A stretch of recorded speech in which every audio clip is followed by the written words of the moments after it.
روح قلم قسط نمبر 3 نفرت کی پہلی چنگاری صبح کی پہلی کرن کے ساتھ ہی حیا کی آنکھ کھل گئی۔ وہ کھڑکی کے پاس جا کر کھڑی ہو گئی۔ باہر ہلکی ہلکی بارش ہو رہی تھی۔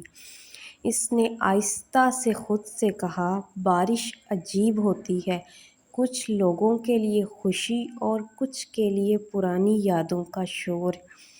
اسی وقت اس نے فون پر ای میل کی اطلاع آئی۔ یہ اس کے پبلشر کا پیغام تھا، روح قلم، آپ کے ناول نے ایک ہی ہفتے میں تمام ریکارڈ توڑ دیے ہیں۔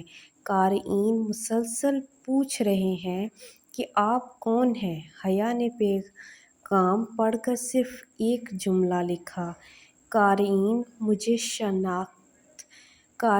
میری شناخت نہیں، میری تحریر یاد رکھیں، یہی کافی ہے۔ دوسری طرف احد خان اپنے دفتر میں داخل ہوا۔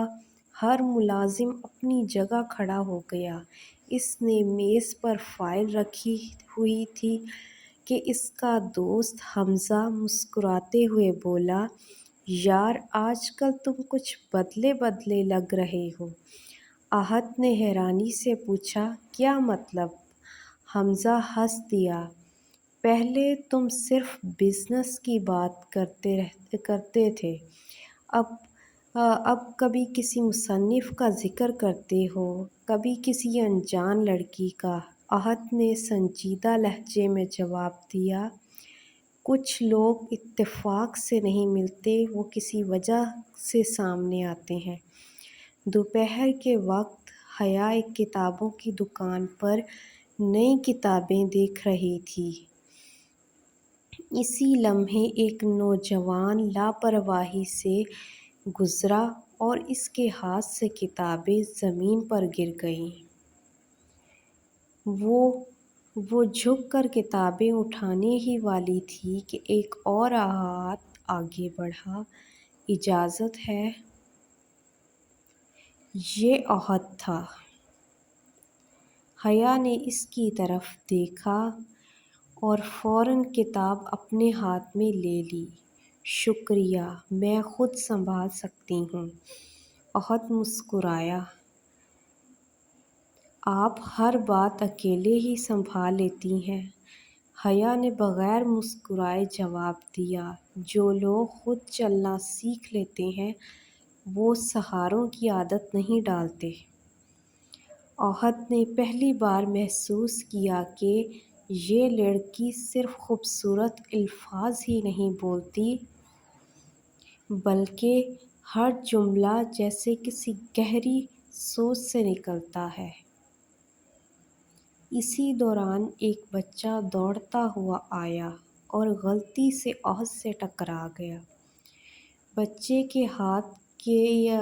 کے ہاتھ کی آئس کریم احد کے مہنگے سوٹ پر گر گئی۔ بچہ خوف سے کانپنے لگا۔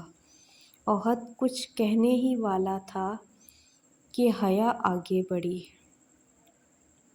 اس نے بچے کے سر پر ہاتھ رکھا اور نرمی سے بولی، غلطیاں بچوں سے ہی ہوتی ہیں۔